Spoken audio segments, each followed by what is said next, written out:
Hey, this is Billy Childs from Brittany Fox, and you're listening to the Cosmick Voice. It's one small step for man, one giant leap for mankind. This is the Cosmick Voice.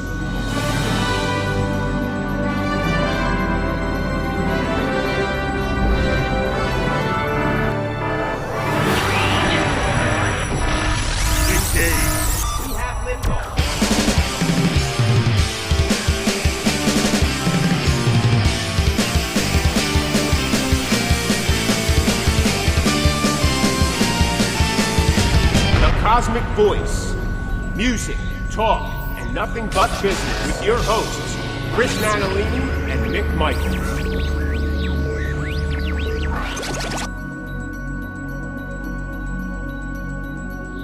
Hello, everyone, and welcome to the Cosmick Voice. This is Season 8, Episode 16. I am here with my co-host, Chris Natalini. What is up, everybody? And I am Mick Michaels. Welcome back, everyone, to another show. Blah, blah, blah, blah, blah. Chris, how are you, sir?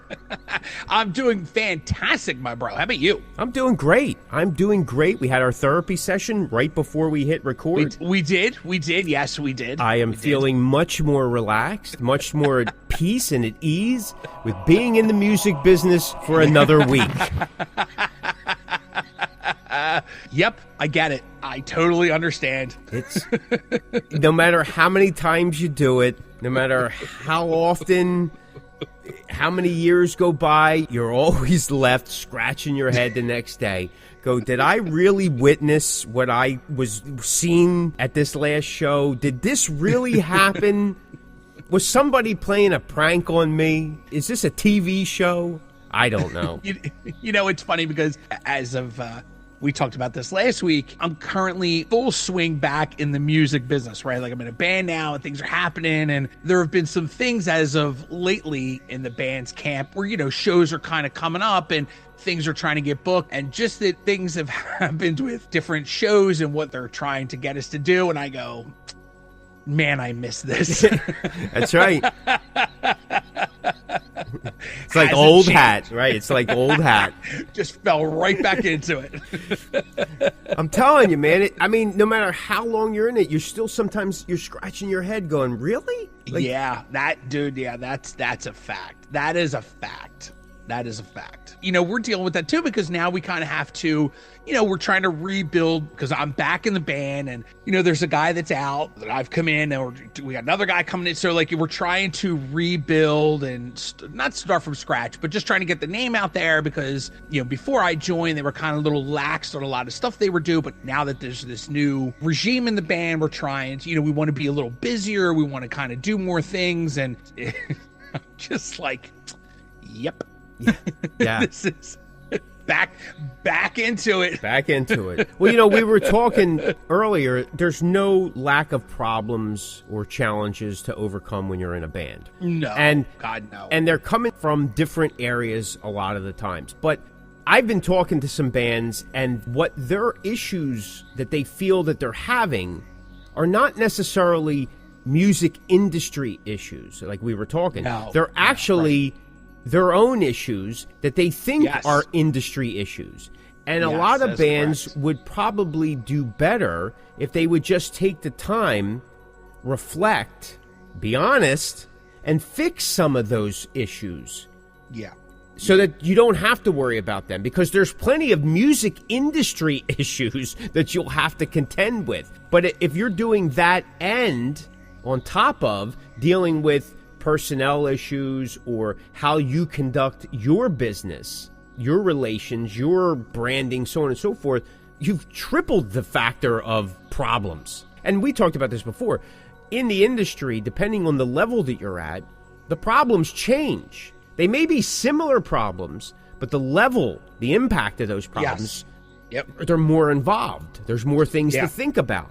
Things of that nature. Of course, the higher and higher you go up, there's copyrights and publishing and who's getting paid and not paid and contracts and things that down here, some of that you're not aware of. I mean, we talked about this early on. When we were kids getting into the business, we had no idea what we were. We thought we just plugged in, played, somebody was going to love us, and we keep doing that over and over again. Well, you don't know the business until you're in the business. And then you start realizing, I need to change this. Like, I'm not changing the culture. Like, I can't go in and expect the culture to change just for me. No, I got to kind of adhere to some standards and practices that the culture already exists. Yeah. But you have bands that come in, artists that come in, they think that everything needs to revolve around them. And that's usually a recipe for, hey, this is going to be over very fast. Yeah. Yeah. Oh, yeah. And then they go around, I don't understand, we're still doing this, or we're still doing that, or we're only playing these kind of places. Well, the scene's tough right now, period. But you'll have somebody say, well, there's still bands doing what they do. And they're right. Those bands have maybe, possibly eliminated some issues that affect them and how they perform and conduct business, as opposed to the industry issues that we're all dealing with. Yeah, I do. It's gotten to the point where now I used to be really involved in the booking aspect of it. And now, since I've been back in the band, I just, like, there's other people that are handling it, and I go, listen, tell me when and where I need to be. Right.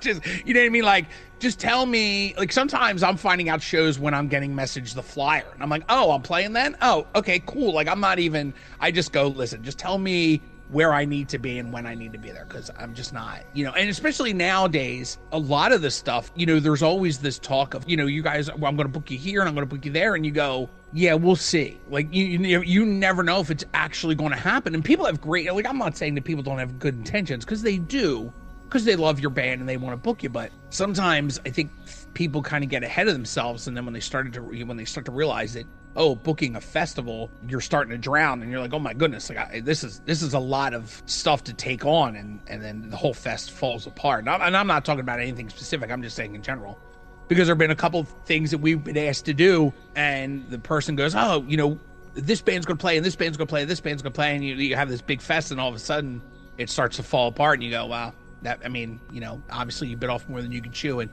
just, let me know when I need to be there, and we'll just go from there. Well, I mean, listen, this business has always been a lot of hype, and that's how you sometimes get things moving. You get enough people excited about it, then somebody throws some money at it, and it happens, right? But that's where it always starts. Absolutely, yeah, and everything's so expensive, man, and sometimes these bands, they want way more than they're worth. Right. I've talked to a few promoters around some clubs in our area that you and I have talked about, and sometimes that promoter tells me the amount that a band wants, and I go, what? Like, are you kidding me? Like, it's sometimes these guys just, and I understand it's business, right? Like, you throw a number out there, and then maybe you get a little bit of, well, I can't do that, but I can do this.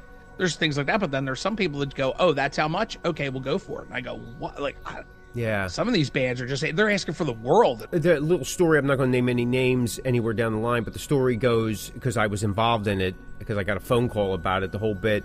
It was a national show, and we were support. However, the national band, not even 2 weeks before, maybe 3 weeks at tops, had to pull out for personal reasons. They kept it under wraps. They were trying to find a replacement headliner, which they were talking to a couple bands that were in the running. One of those bands had done shows with the band that canceled. Another national, maybe not as big. They were contacted. Knowing the situation, they doubled the price.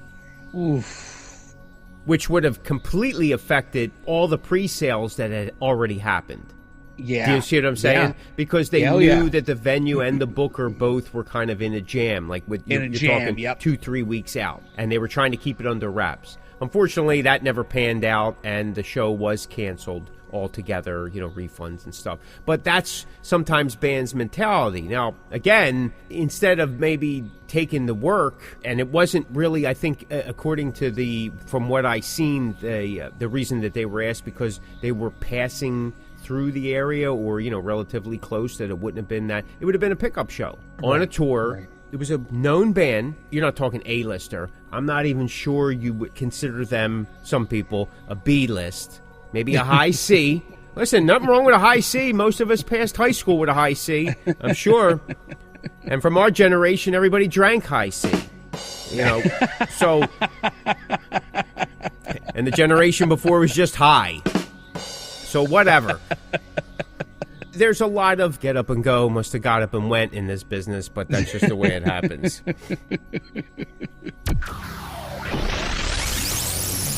It's Russ the Boss. Take it down. Johnny D from Britney Fox. This is Stephen Pearcy from Rat, the Rat Bastard. You're listening to the Cosmick Voice. And we say it all the time. This business is just, it's just unbelievable. It's not for the faint of heart. I'm not even sure it's for the sane. It's not for the sane. It's not. Because I'm not really sane. not. Yeah. It's amazing. It's amazing.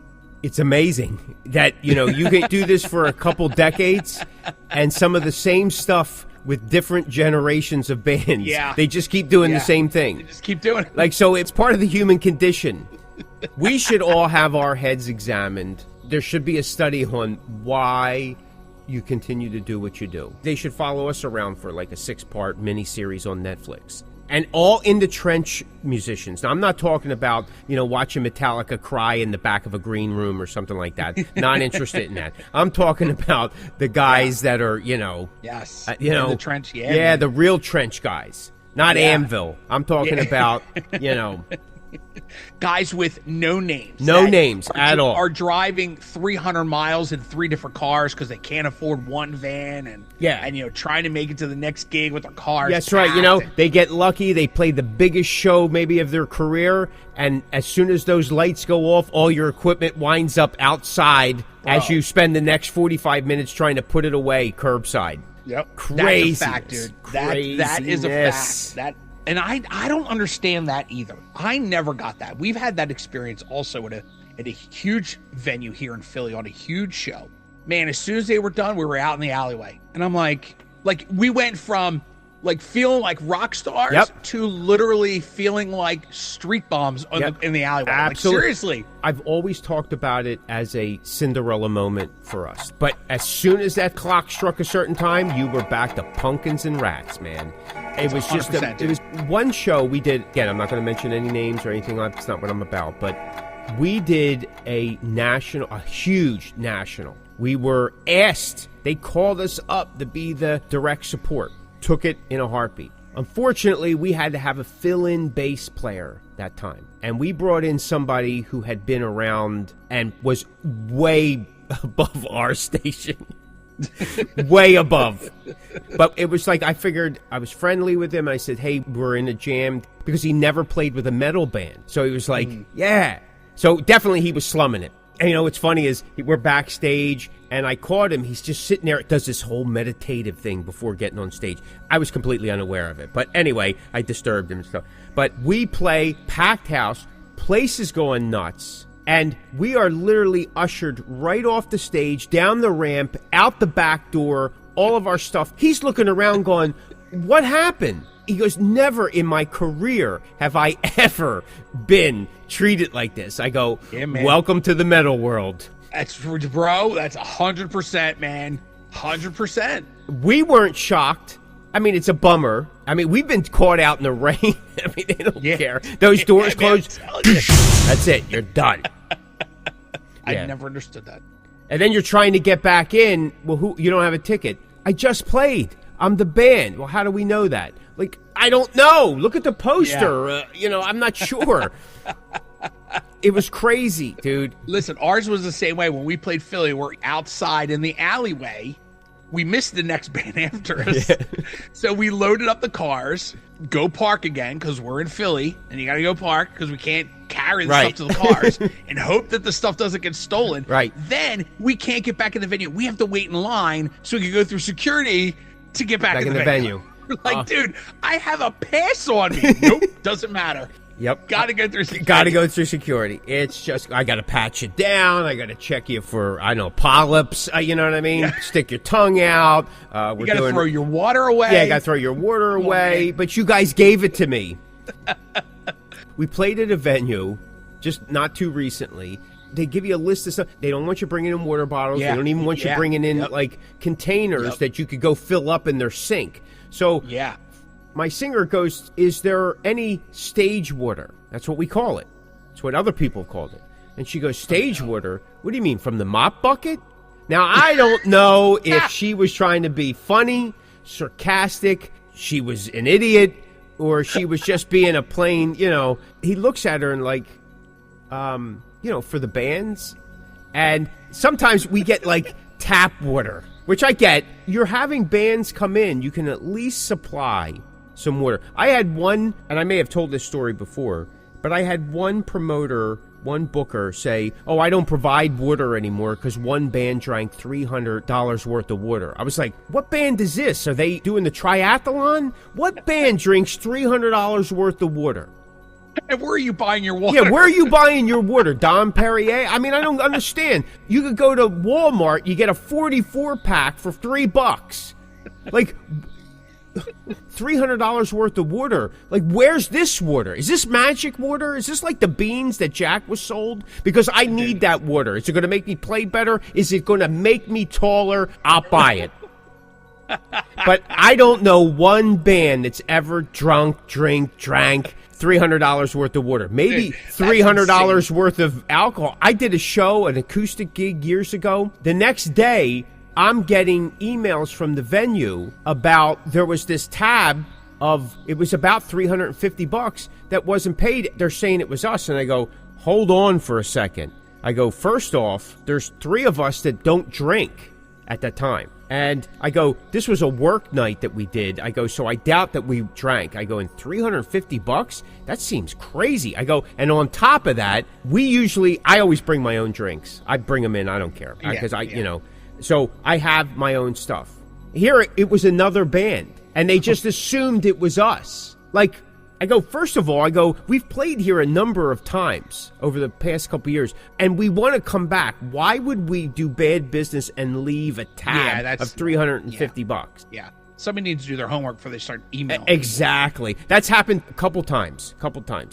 Oh, like somebody stole a mic stand that they blamed us, and I go, first of all, I understand what you're saying, but we have our own stuff. I go, why would I steal a mic stand? Like, I mean, like, right, it does. If I'm going to steal, I'm stealing something else. Yeah, like, I mean, I've been in this business, and mic stands are a dime a dozen half the time, and I probably got more of them than I need. You need one?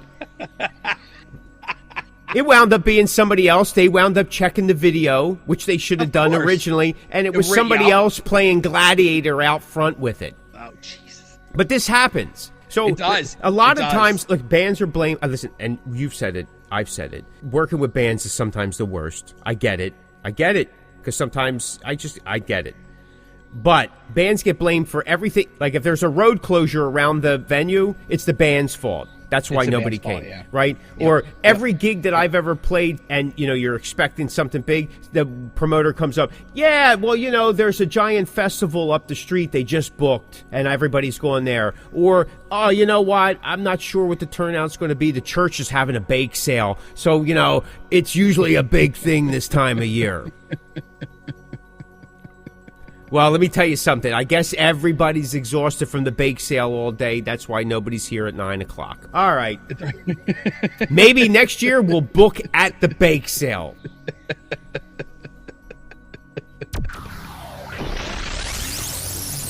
All right, listen, maybe we should get to the topic of the show. What do you think, buddy? Yeah, man, let's go. Let's do this. The topic of the show is, do crappy bands get more gigs? And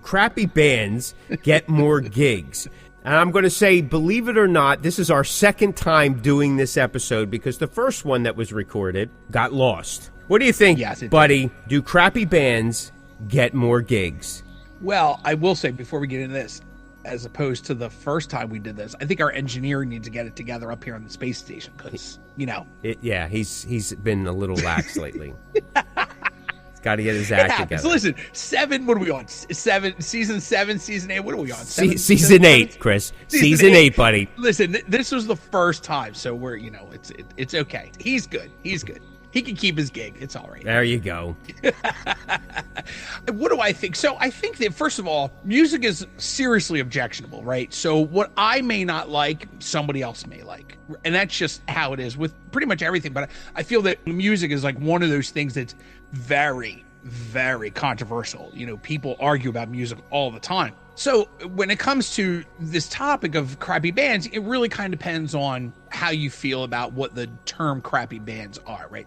So we'll say this. I feel that there have been many, many bands that aren't prepared to do some of the shows they have. And that's in every aspect, whether it's playing, whether it's professionalism, whether it's look. Me and you we definitely are very old school. We believe in image. We still have that in us. It's funny, in 2026, I still look at bands and I go, you should maybe wear something different. And I don't mean that to be like you don't look good in it, but you and I come from an age where a look was a thing, right? Like that was just something that we believed in on top of being good. If you look good and you sound good, think you're heading in the right direction, but that's just us. So that's just our old school mentality.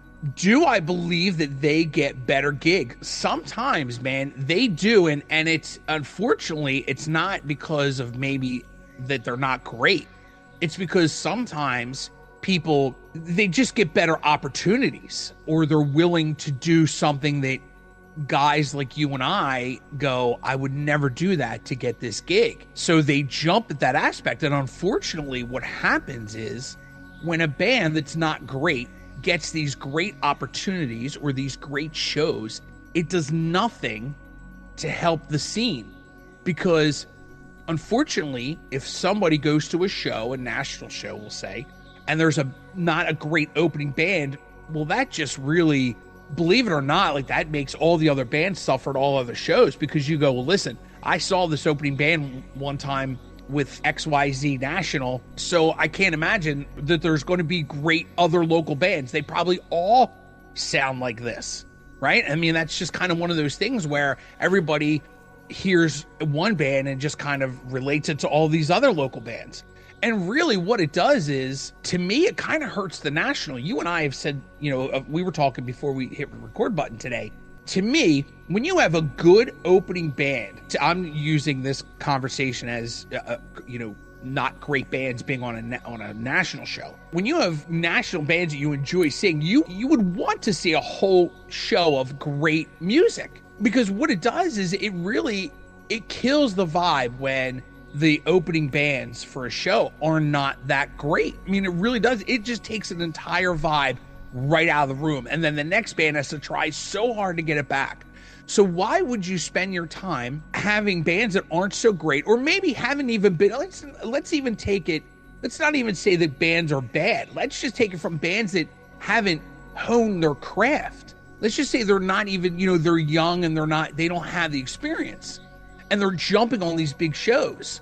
Well, it really just hurts everybody. It not only hurts that band, those players, it also hurts the show and the nationals that they're opening for, because your general ticket buyer doesn't understand the logistics and the business part of how a band gets on a national. So they go, let's just say Kiss out there, because we haven't talked about Kiss yet in the show. If Kiss has a bad opening band, you go, why would Kiss choose these guys? Half the time, Kiss don't even know who's playing. And you and I run into that on our level all the time. A lot of these smaller nationals that roll through town, the venue is just booking local bands on the bill just to fill the time and to put more asses in seats, really. So people go, oh, why would Kiss get this band? Well, now you're just killing the entire vibe. You really are.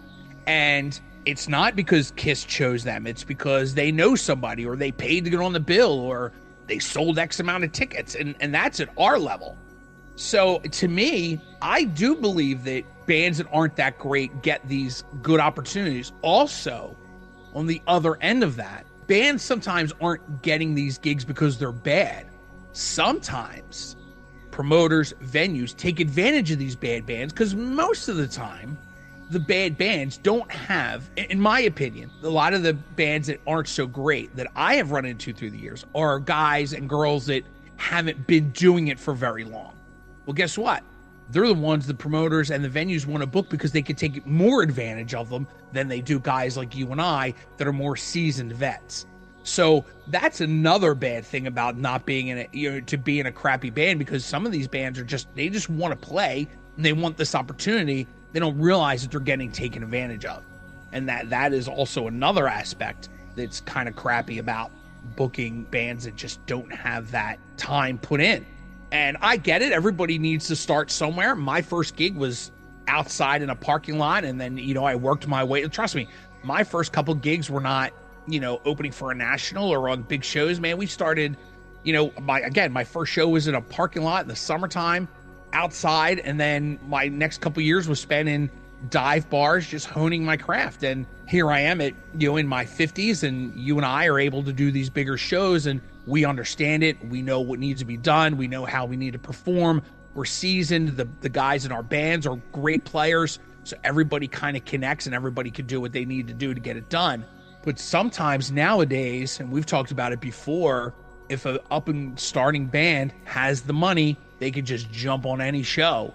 And that does nothing for the show. It does nothing for the band. It does nothing for... It really just does nothing for anybody.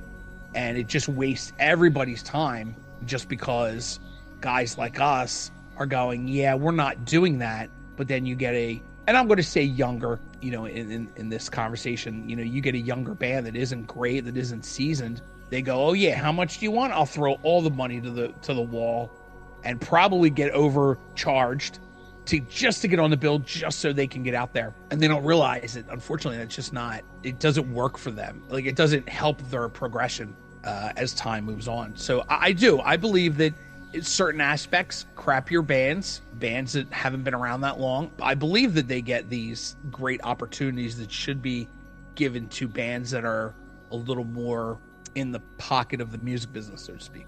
I mean, there is a common thread that you'll often see bands of not great caliber get shows of a certain level or more shows. They pop up everywhere. I'm going to preface that by saying that, most of us, we have and I think we talked about this before, most bands, especially local bands, there's a small window of time, especially if they're brand new. First couple of years, you can keep things kind of exciting.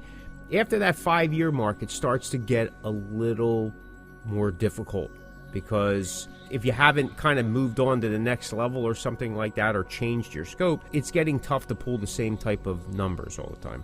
But I have learned that, because so many people want to do this, and they want to do this for other reasons other than making music, that they come up with alternatives to overshadow that or replace that, or I don't know, like if you don't play that well, you got to come up with something else, in a sense. So you got to have more of an outrageous look. Like, I've seen plenty of bands that put on a show, a party, they have a look, but the music, if you break it down, and listen, Kiss was criticized about this their entire career. A lot of the hard critics never felt that they were quality musicians. The songs never had any substance, blah, blah, blah. It was all a theatrical thing that drew people for the most part. And maybe that was true, maybe it wasn't. It depends. You can usually, when you're talking with someone, was it the visual thing that drew them to Kiss, or did the music make them? And people that fell out of favor with Kiss, it was probably more the theatrics. People that have been lifelong Kiss followers, there's something about the music. I'm one of those guys. I know you're one of those guys. I mean, the theatrics was really cool too, don't get me wrong, especially in that 70s era. But I don't think you stick around that long unless the music had something substantial to it. But a lot of bands are missing that element for whatever reason. Maybe they're just jumping into it so fast. You know it. You've seen bands, like, their set is like 5 different bands. There's nothing consistent, congruent. It's like all over the place. Like, they're trying to find themselves. And a lot of bands, again, when you're just starting out, if you haven't taken the time to put things together, well, then that makes sense, right? Now, if you're doing covers, well, that's a different story. But when you go into doing your originals, sometimes your originals start sounding like the covers you had been doing. Yeah. And you can often tell that when they're starting to pepper in some of those originals with those covers that they've been playing a while. Some bands, what they do is to compensate, that was the word I was looking for earlier, is they get a visual factor. And again, this is no put down to anybody or anything, but it's trendy now to have females in your bands. And they often know that, and they use that as part of the whole promotional piece. And that person doesn't even have to be good. And it doesn't have to be even the front person. Could be a bass player, could be a drummer, could be whatever. And I'm not saying that, hey, you shouldn't be doing that. I had a female singer back in the 90s when it wasn't cool. But I thought it was cool then because I was a Heart fan. And Stevie Nicks, I always thought we could really get this to pop. And we kind of did for a short time. It didn't become popular until Evanescence popped out. Like really popular in the heavy bands, right? Yeah. And now it's like, an ongoing thing. But now it's become a way for bands that maybe don't have much going on musically, arranging-wise, songwriting-wise, to add that element to give them some kind of lift out on the scene. It's good business, but in my opinion, if you want to use that, that should be icing on the cake. It shouldn't be, that's the one-trick pony, and then the music isn't holding you. Right. But as Chris pointed out, there's plenty of bands, both young and old, because there's a lot of older bands that go, you know what, I'm tired of playing this game. Let's just pay for it. This is what we want to do, right? I get it, because when you've been doing this for a while and you're schlocking around, dragging stuff from here to here, and it's the same routine, you say, you know what, maybe I just pay for it. Like, I pay for bagels and I pay for coffee. I'm going to pay to play. Why not? It's the same thing. Just a slightly bigger, different price tag at times. But you know what's funny? Recently, I played with 2 other bands that were from different areas on the East Coast, and they're all experiencing the exact same thing. So it's not just here, and it's not just there, it's not over, it's everywhere. All bands are fighting for the same thing, and they're having the problem. It goes back to what some of your big-time producers, even label execs, not that I'm in agreement with what all these guys say, because sometimes they're looking at things from a different, they don't see it from the ground level. But they are talking ground level tactics when they say you just need to spend time to craft better songs. Maybe less is more. And it doesn't have to be overcomplicated to be good. Sometimes simple is what catches people. Yeah. But some bands overlook that. They focus too much on a visual piece or what could be a draw. The other thing is sometimes you'll see crappy bands, and sometimes new bands, they're not seasoned yet. And you get people, your friends and stuff, it's kind of exciting. Hey, so-and-so's in a band and all that kind of stuff. Let's go see them. So they bring crowds with them. It doesn't mean that they're holding the crowds. It doesn't mean that they're converting people. It doesn't necessarily mean that they're even good. There's been plenty of bad things in this world that have attracted a crowd, like Waco, like Jim Jones, things like that. I don't know. Not so good things, but there was always a crowd. My point is that dies down after a while.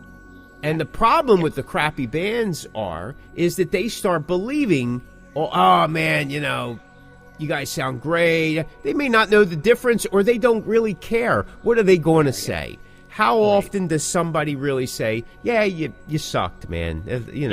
Thanks for inviting me. You want a beer? You want to go get something to eat after this? But you kind of sucked. That doesn't happen. No. Even today with social media and everybody's a keyboard warrior and loves to talk the smack. When you're face to face with somebody, most people will take the high road and go, yeah, man, it was great. You did a good job. You know what I mean? It saves a lot of heartache and a lot of explanation, and it keeps the ball rolling of friendship. Because is it worth losing friendships over that they can't sing? You are listening to the Cosmick Voice with your hosts, Chris Natalini and Mick Michaels. If you're not playing well, whether you realize it or you don't, I'll give you a story that just recently happened to me. Somebody wanted to pick my brain, so to speak, get some information because they were having challenges with their band achieving certain things. Okay, yeah, listen, I'm happy to talk to anybody. And I often share information all the time. I mean, we have a podcast. We talk about stuff. You know what I mean? It doesn't make a difference. They ask me how I get on charts and stuff. I said, well, you just got to keep sending the music out. You got to build up these lists. You got to work. The thing is it's not just about sending music out. It's what music are you sending out? Just because you wrote a song doesn't mean that it's great. I mean, I've been through that too. But when you're honest with yourself, like, yeah, you know what? That really isn't that great of a song. There's a reason why I'm not putting it in my set, because it's probably not that good of a song. It fills the spot on the album, but it doesn't work live.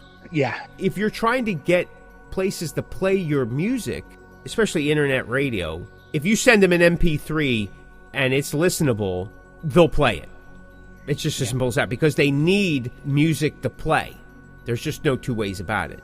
But that same song being sent to FM, well, they're not going to touch it because Right. it has to have a certain audio quality. It's got to have this. It's got to have that. It's got to have this. Even if it's a loud and local type show, they're not going to just play anything. It has to reach a certain level, just audio-wise, before they'll even play it. And if it doesn't match that, we're going back and forth, and it's like, well, at the end of the day, it really is important about how you craft the band. And if you're having an issue with that, it's probably coming to, like what we talked about at the beginning of the show, these are more internal problems. They're not music industry problems. Right. The fact that music may stink and not be that good, it's not a music industry problem, but it's a problem that the music industry is having, because we have an oversaturation of music, and then we have an oversaturation or a high level of not that great music. It's mediocre, because as you were saying earlier,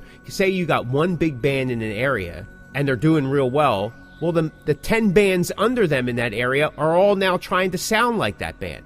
And they're doing a bad rendition of it. And each one down the line gets a little worse. Yes. So now you're watching 10 of the same kind of band, and now they all stink. Because in your mind, you're like, nah, this isn't good, man. Yeah, it's true. It's true. Yep.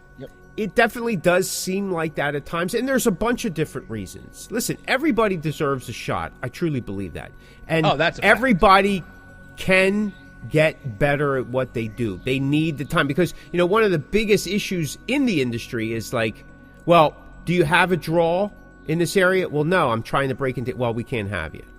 Yeah. Well, then how am I ever going to get a draw there if I can't play? Because if I have a draw in Philly, that Philly draw doesn't mean anything in Denver. Yeah.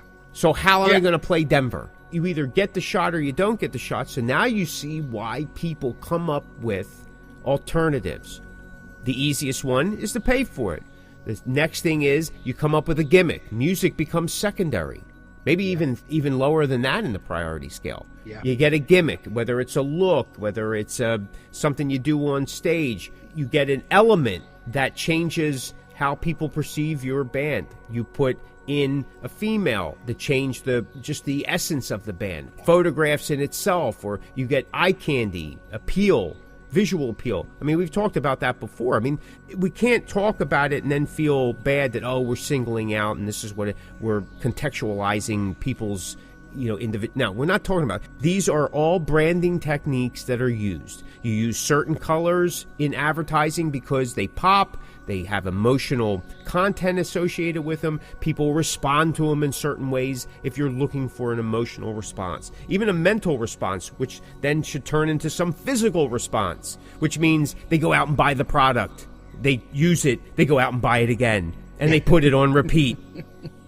Pete and repeat. We're on a boat. Pete fell off. Who's left? There you have it. That's right. Listen, I got to say this, that this version of the episode is much more curtailed. That is a fact. So maybe there was a reason why that episode probably should have never... Because we even debated, because I remember us saying, I can't even believe we're even doing this episode. But you know what? Here's the funny thing. It's not just us. A lot of our topics that we come up with are things that Chris and I still experience while we're out playing. And people will either say something to us or it happens in a conversation. But you can go on to some threads, and I'm on a thread right now. It's literally on a drum forum. And the thing is, suck bands that get gigs. And this guy's talking about, it amazes me sometimes that the most suckiest bands get booked at some of the best rooms. And there's just a debate going back and forth about why this happens.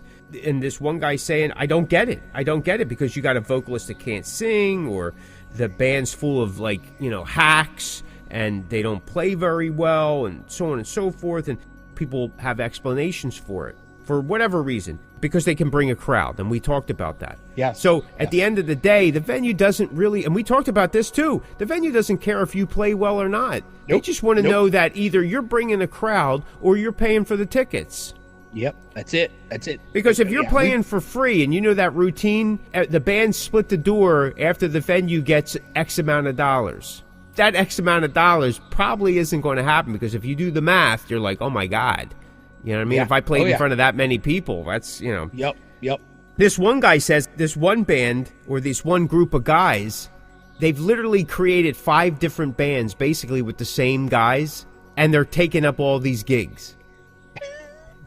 So listen, that's pretty smart. Listen, if you're in 5 different I have bands, to admit, that's pretty awesome. Yeah, that's pretty awesome. So you have 5 different bands, 5 different brands. It's basically the same core, maybe with 1 or 2 guys traded out here and there. And you're working a scene, and you're pretty much playing all the time. You know what? I don't know if you're good or bad, but that's pretty smart. Listen, that's not a lie, dude. Yeah. That's not a lie. That's a great idea. It's a lot of work, though. It is a lot of work. That is a lot. I would be curious to know if they're actually using the same set. 5 different bands. Is it 5 uniquely different sets? Right. That's a lot of work, but that's pretty amazing, man. Isn't that? That's crazy. And that'd be interesting if they have 5 different like music genres, so they could play anywhere. Anywhere. Like if they're metal, if they're like just rock, or if they're metalcore. Yeah, they're doing alternative, maybe an adult contemporary. They can play. They're pretty much everywhere. Yeah. Hey, we got a coffee. I'm here. A coffee house gig. Yeah, I got it. We'll do it. Yeah. And some people are saying, hey, some people are great salesmen. What they lack in playing, they just make up and try to personality, know how to sell it right. Some people here are saying, too, that only lasts so long. Yeah, like if you're not delivering after a while. And again, like we said, man, local bands, they got a 3 to 5 year shelf life, and it gets harder after that. And believe me, it does. I know that. It's really different. Yeah. Being good at getting gigs and being a good band are 2 entirely different things. Well, that is the truth. That is the truth. There has always been good bands, and you wonder why they're not doing more. Yes. For whatever reason. I've thought about this on and off for a lot of years, because I remember in the 80s there were several great bands, and they just never translated to the next rung. And I feel that a band that spends 100% of their time crafting the music oftentimes misses out on all the other stuff. Now listen, the music is super important. It's always the music first. But there is some element of public promotion that you have to do.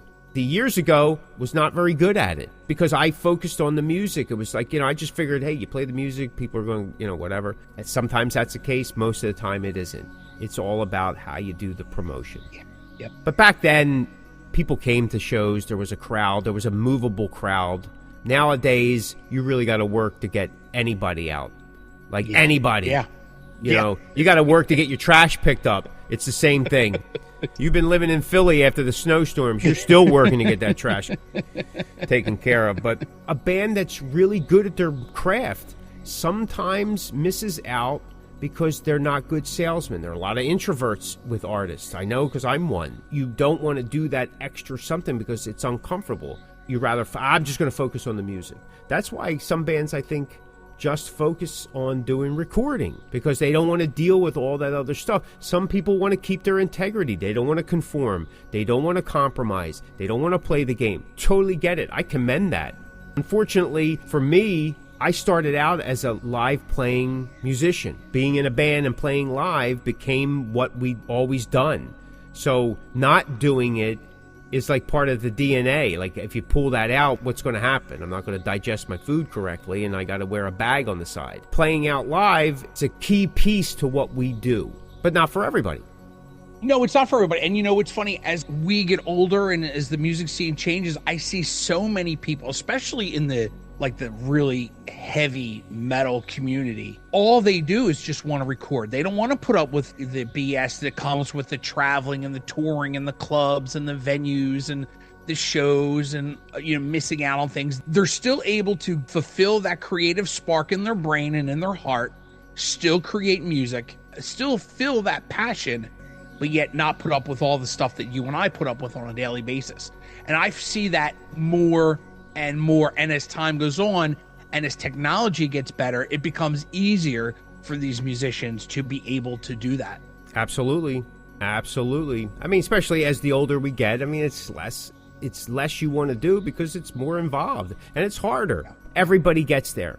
There's always that one outlier that's still doing it like it was 1972. You know what I mean? They're in there 100%. You know, I get it. It takes them a little longer, maybe a lot longer. They're starting to set up at 11 a.m. for a 10:30 show. I get it. You know, I mean, but as we rebuild yet again and we're out there and trying these new things, I'm sometimes saying, you know, maybe it was nice not doing all this, because you're like, oh, my God, here we are. Like you said, here we are again. I'm right back into the thick of it. And you're like, you're saying to yourself, what was I thinking? You know, I could have just stayed home, right? And probably done a lot better.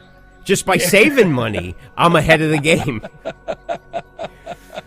What do you think, buddy? You got anything else you want to add? No, my bro, that's it. No, I got nothing else. Well, listen, if you're a crappy band, more power to you. If you're not a crappy band, even more power to you. If you like that episode, check out some of our other episodes at www.thecosmickvoice.com. Step into the Cosmic Verse and never be a crappy band. Thanks so much for listening. This is the Cosmic Voice.